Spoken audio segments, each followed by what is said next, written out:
Imagine Rome in the year 82 BC.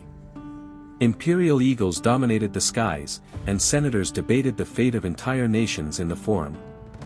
At first glance, the city looked eternal: marble, glory, power. But in the shadows of the Aventine, in the alleys where poverty mingled with despair, a story was being born that would challenge everything we believe we know about power, vengeance, and redemption. A boy barely 10 years old was sold as a sexual slave to pay off his father's debt. A boy condemned to be used, humiliated, and forgotten. That boy's name was Marcus Lucius Calbus. And against all odds, against the weight of Rome's corruption and brutality, that same boy would one day sit in the most powerful chair of the Republic. Not as a victim, not as a slave, but as a dictator, as a reformer, as a symbol of a different Rome. The question is inevitable: how did a child marked by the darkest degradation become the man who transformed the Roman Republic? Stay until the end, because Lucius's Odyssey is not just the story of Rome, it is the eternal story of how suffering can turn into strength, and how even in the deepest shadows, light can be born. If this premise already intrigues you, don't leave. What comes next is even more astonishing. At first sight, the city seemed like an eternal monument: marble temples reflecting the sunlight, invincible legions spreading Roman dominion across the Mediterranean, and a senate boasting of being the guardian of the Republic. But behind that glorious facade, the reality was much darker. Internal struggles had torn the Republic apart. The civil wars between Marius and Sulla had left deep scars, broken families, bloody proscriptions, and thousands of citizens dead in the streets. Corruption spread like a plague: senators buying votes, magistrates plundering entire provinces, and generals using soldiers like chess pieces in their personal ambition. In the poor neighborhoods, the situation was even more desperate. The Aventine, with its cracked adobe houses and unpaved streets, was a place where poverty was breathed in every corner. There, among the cries of street vendors and the stench of open sewers, Marcus Lucius Calbus was born in the year 92 BC. His father, Gaius Calvus, was a mutilated veteran of the Gallic campaigns, a man who had given a leg for Rome but could barely feed his family. His mother, Livia, sewed tirelessly for patrician families, dreaming that her son might one day escape misery. And amid that daily struggle, a spark was born: Lucius. The boy was not like the others. His green eyes, inherited from Gallic ancestors, and his ash-blonde hair made him stand out among the dark-haired children typical of Rome. By the age of 7, he could already read and write, skills he had learned silently by watching the children of the wealthy when he accompanied his mother to deliver garments. He had talent, intelligence, and a singular beauty that seemed like a blessing. But very soon, that very trait would become the first curse to mark his destiny. Lucius's fate changed forever on a cold morning in the year 82 BC. His father, Gaius, carried a vice that would ruin the family: gambling. In a single night of bad luck, he contracted an unpayable debt with one of the richest and most ruthless men in Rome, Marcus Crassus. The magnate was not known for clemency. In his world, debts were paid with blood, with land, or with lives. When the debt collectors arrived at the humble Aventine home, they weren't looking for coins. They wanted something more valuable. Amid cries and pleas, Gaius, mutilated and powerless, was forced to hand over the only thing he had left: his own 10-year-old son. The boy with green eyes and ash-blonde hair would be the collateral for the debt. Collateral that everyone knew would never be returned. The scene was seared into Lucius's memory like an open wound. His mother, Livia, clung to him in despair, tears streaming down her face as she tried to pull him from the collector's hands. "Mama, I'll come back," Lucius whispered, with a maturity impossible for his age. It was the last time they would see each other for more than a decade. That day, an innocent child left behind the warmth of his home to be dragged into the darkest heart of Rome. He did not yet know it, but he was stepping into a golden prison of marble and riches where human dignity was worth less than the price of a cup of wine. And there, his hell would begin. The house of Marcus Crassus on the Palatine was a palace. Carrara marble in the halls, frescoes depicting heroic deeds, gardens perfumed with roses from Damascus. For any Roman, it was a symbol of power and luxury. But for Lucius, that beauty was nothing more than a prison dressed in gold. He was handed over to Quintus Hortensius, Crassus's overseer of slaves, a burly man with scars across his face and a character that inspired terror. He spoke little, but he struck often. That first night, locked in a damp cellar alongside other captured children, Lucius understood that his old life was over. Here, he was not a son, not a citizen. He was merchandise. The other slaves whispered to him the cruel truth: some would be kitchen servants, others gladiators, but Lucius, because of his unusual beauty, was destined for something far worse. Crassus was infamous among the elite for hosting secret banquets where the most powerful men of Rome indulged their darkest vices. And Lucius was to be prepared to become an object of pleasure. The days turned into weeks of training in obedience. He was taught to stay silent when he wanted to scream, to smile when his soul was breaking, to be invisible when he wasn't needed. And when the time came for those private feasts, he came to know the true face of Roman corruption: senators, consuls, and patricians who by day preached virtue in the forum, by night surrendered to the vilest degradation. Lucius endured unimaginable horrors. But in the midst of that hell, something saved him: his mind. Every time he was broken physically, he remembered the stories his father had told him about heroes like Cato and Scipio. He repeated to himself that dignity could endure, even in the darkest corner. There, in Crassus' cellar, a slave child began to forge the spirit of a future leader. In the middle of that torment, Lucius discovered something that would change his destiny. True strength was not in muscles or chains, it was in information. He was only 12 years old when he began to understand this. During Crassus' endless banquets, while the powerful treated him as an object, he listened. He feigned submission, but behind his green eyes he was recording every word. He knew that the Romans, drunk on wine and arrogance, revealed their darkest secrets when they thought no one was listening. Lucius memorized everything: which senator conspired against another, which consul hid debts, which patrician concealed lovers or shady dealings. His memory was prodigious. Every detail was etched into his mind like an inscription on stone. Without their knowing, a slave child was becoming the keeper of Rome's most dangerous secrets. But he didn't stop at observing. He also began to study his captors, their gestures, their weaknesses, their fears. He discovered that Crassus feared poverty more than death, that Senator Clodius wept in secret over a lost love, that Consul Lucullus trembled at the mention of certain forbidden names. Where other children would have sunk into despair, Lucius saw patterns, vulnerabilities, invisible weapons. And little by little, he began to transform. He was still a slave, still lived in chains, but his mind was already free. Silently, unnoticed, Lucius began to build an arsenal far more powerful than the swords of the legions: knowledge. And he knew that, when the time came, it would be his key to escape, and to take revenge. Lucius was barely 12 when an unexpected encounter altered the course of his destiny.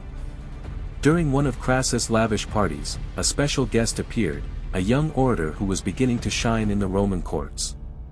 His name was Marcus Tullius Cicero. Unlike the others, Cicero did not join in the excesses. He observed in silence, uncomfortable, as if the corruption around him filled him with disgust. That night, Lucius was assigned to serve wine at the main table. As he filled Cicero's cup, their eyes met. The orator saw something that unsettled him. It was not the empty gaze of a broken slave, but the spark of a fierce intelligence, hidden behind a mask of submission. Intrigued, Cicero called him quietly when the party was over. "Do you know how to read, boy?" Lucius nodded. "And write?" Another nod. The orator looked at him seriously, weighing his words. Finally, he said, "There is a library in this house. Go there whenever you can. Learn everything you find. No one can take away what you engrave in your mind." That advice lit a spark. From that night on, Crassus' library, more a decoration than a true place of study, became Lucius' secret refuge. At dawn, when the house slept, he would slip through the shadows to devour scrolls and papyri. Plato, Aristotle, Cato, Roman laws, the history of heroes, he absorbed it all with insatiable hunger. Cicero, aware of his potential, began to visit him in secret. He taught him rhetoric, law, philosophy, the subtleties of politics. Lucius understood that power was not only in weapons, but in words. That a well-crafted speech could bend more men than an entire legion. And those clandestine lessons gave him more than knowledge, they gave him something no master could take away: hope. A slave child was being forged into an orator, a strategist, and a conspirator. And though he still wore chains, inside he already walked like a free man. Lucius was 14 now. 2 years of clandestine learning with Cicero had transformed him, from a submissive child into a youth with a mind sharp as a sword. His body still bore the marks of chains, but his spirit had become that of a strategist. And now, he was ready for his first move. He had learned something vital: in Rome, information was worth more than gold. And he had enough to destroy powerful men. The opportunity came during one of Crassus' parties, when Senator Publius Clodius, drunk and careless, confided in an ally a sinister plan, to assassinate Cato the Younger, the last symbol of morality in the Republic. Lucius, invisible as always, heard it all. He could not denounce it directly, a slave had no voice before the law. But he could use what he had learned. He drafted a letter detailing the conspiracy and, through an allied slave, sent it to Cicero. The message included a clear request: I want to speak. But not as a slave, as a man. The meeting took place in the Temple of Vesta, in broad daylight, so they could pass unnoticed among the crowd. There, with a calmness that belied his age, Lucius revealed what he knew. Cicero listened, impressed by the precision with which he recounted every detail. Finally, he asked, "What do you want in exchange for this information?" Lucius looked at him without hesitation: "My freedom, and something more. I want to destroy them. I want them to pay for what they did to me." That was the birth of a silent pact. Cicero understood that this young man was not simply trying to escape. He wanted justice, he wanted revenge, and he had the intelligence to achieve it. He was not just another slave, he was a player on Rome's political chessboard. And that day, for the first time, Lucius ceased to be only a victim. He became a conspirator. The confession of the conspirators against Cato was the trigger. The men, arrested and subjected to interrogation, soon confirmed every detail Lucius had secretly told Cicero. Suddenly, that young slave was no longer invisible, he had become the key to a case that could have changed the course of the Republic. And that gave him a power no one could ignore. Cicero knew the time had come to fulfill the promise. But freeing Lucius was not so simple. Crassus was still one of the most influential men in Rome. Denouncing him directly would have unleashed a political war for which they were not yet prepared. They had to be more cunning. Cato found a legal loophole. An ancient law established that any slave could claim freedom if he proved he had saved the life of a Roman citizen of senatorial rank. And Lucius, by uncovering the conspiracy against Cato, had done exactly that. The procedure was swift, but no less solemn. On the Ides of March, 78 BC, Lucius was led into the forum under the watchful eyes of onlookers, magistrates, and senators. Crassus, humiliated, could not oppose it. He knew that publicly confronting Cato and Cicero would jeopardize his entire power network. Thus, before official witnesses, Marcus Lucius Calbus was declared a freedman. He was given a small symbolic cap, the pileus, sign of liberty, and for the first time in years, he walked through Rome without chains or marks of ownership. He was no longer property. He was a man with his own name. But Lucius did not stop there. Freedom was only the first step. The true consecration came weeks later, when Cicero summoned him as a witness in a trial that would shake the foundations of the Senate, the case against Gaius Verres, one of the most corrupt senators of the time. The Roman Forum was packed that day. Patricians, plebeians, merchants, slaves, everyone wanted to see the young man about whom rumors were already spreading. Some called him Cato's boy, others the shadow of Crassus, and others, with growing respect, simply Lucius. When he climbed the stand, a murmur rippled through the crowd. He was young, far too young to be there, yet his presence was commanding. He wore a plain white toga, immaculate, which Cato had insisted on giving him. His green eyes gleamed with a mixture of serenity and fire. And when he spoke, his clear and firm voice cut through the silence like a sword. "Honorable senators, I do not come to ask for compassion. I come to bring the truth." What followed was devastating testimony. For more than 3 hours, Lucius recounted with surgical precision the crimes of Verres. Not only the bribes and embezzlement of public funds for which he was officially charged, but also his participation in clandestine orgies organized in Crassus's villas. He cited names, dates, amounts, even word-for-word conversations, memorized with the accuracy of a scribe. No one in the forum could deny his prodigious memory. And then came the most shocking moment. Lucius spoke of himself. With a firm voice, but without self-pity, he recounted how he had been used as entertainment at those private feasts. He described how men who by day spoke of virtue and laws in the Senate, by night destroyed enslaved children as if they were disposable cups of wine. The silence was absolute. Some senators shifted uneasily in their seats, others paled as they recognized themselves in his words. Common citizens gazed in astonishment at the young man who, after surviving hell, dared to accuse the most powerful men before all of Rome. When he finished, there was no applause, no cheers. There was a heavy, suffocating silence, as if all understood they were witnessing a historic moment. Lucius's testimony not only condemned Verres, who was soon exiled, but also exposed before the Roman people the hypocritical face of a corrupt elite.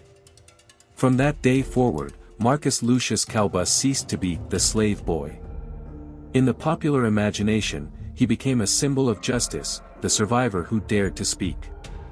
Markets, streets, even public baths echoed with his name, Lucius, the boy who stood up to the Senate. To the masses, he was a hero. To the patricians, a danger. And to Crassus, a threat he could no longer control. The trial against Verres was only the beginning. Lucius's voice became an invisible dagger stabbing at the heart of the corrupt aristocracy. And among all the shadows trembling in Rome, there was one larger, more dangerous, Marcus Licinius Crassus, the man who had bought his childhood as if he were a horse, the man who had thrown him into hell. Now, that same young man he thought destroyed was dismantling his empire from within. Crassus tried to resist. For a time, he feigned indifference, convinced the storm would pass. But Lucius was not a passing storm, he was a wildfire spreading quickly, fueled by the people's anger and Cicero's ingenuity.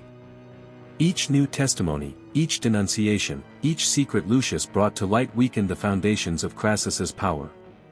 His allies began abandoning him, fearing being dragged down in his fall.